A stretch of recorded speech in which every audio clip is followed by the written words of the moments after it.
Sailors, welcome back to Motion RC. I'm James, and today we're out at the lake behind us, Lake Allatoona here in lovely Georgia, and we've got the 1/200 scale Bancroft Kongo. This is one of the Japanese battleships from World War II, fully represented in gorgeous detail before you here in a ready-to-run display-worthy model that you see here before you. Now, the Kongo, as far as history goes, we did a live unboxing and we went into some of it, but the Kongo is actually was one that was refurbished a few times. It was, I believe, it went out to be commissioned in 1911, and then it got a few upgrades all the way till 1938. It turned from a battle cruiser to a battleship and was part of the fleet with the Nagato and the Yamato, and sunk at the end of 44, and I believe the only Japanese ship to be sunk by submarine.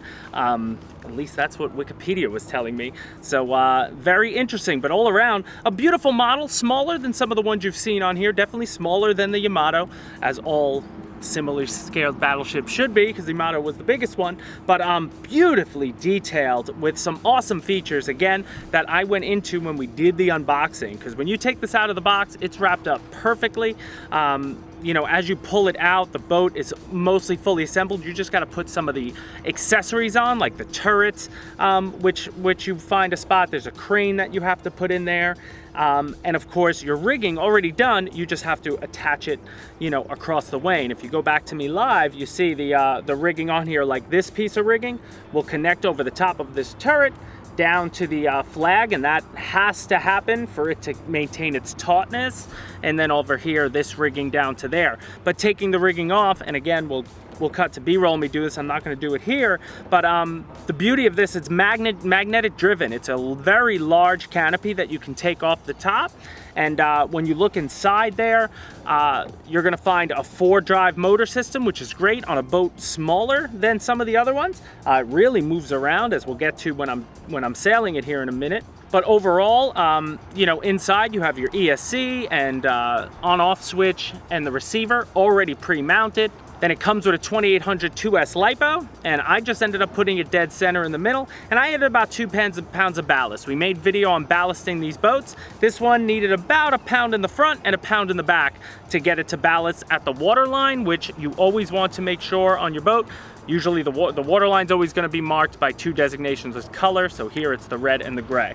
So you want the water to basically be at that red line, to get full potential of the ship. But once she's balanced, taking it out into lake behind, man, she's a gorgeous boat, actually. One of the quieter ones we got here, which was really nice. It moves really well. If I'm driving at scale, so we'll start there, I was about 10% throttle, and that seems to me to look the way you'd expect a battleship to look if you were standing. Our angle would be like standing in a plane, right? Or a helicopter looking down on the battleship. So that would be what it might look like, and it maneuvers well. Again, it's only 2 channels. Your right stick is going to be just controlling the rudder left and right, and your left stick is just controlling the throttle. And again, it's the throttle from the midpoint up. So forward is 0 is the middle of the throttle, unlike an airplane where all the way down will be 0, because reverse on this, you go down to reverse, because this also has a backup function.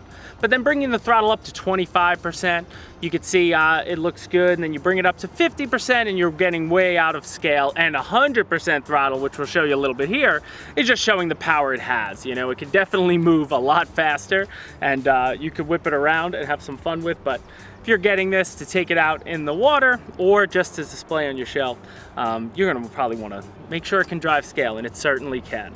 So again, you get this transmitter that is included, and as I said before, that's going to be your rudder. This is going to be your throttle. I don't want to do it when it's on out of the water. But all around, guys, it's another beautiful package from Bancroft. We love getting these ships out here to the lake. I hope to get this one in next time. I want to get other people out here. I want the Yamato, I want the Nagato back, get the whole Imperial Navy out there, which would be kind of cool to put out with the Missouri and the Bismarck and the other ones we got.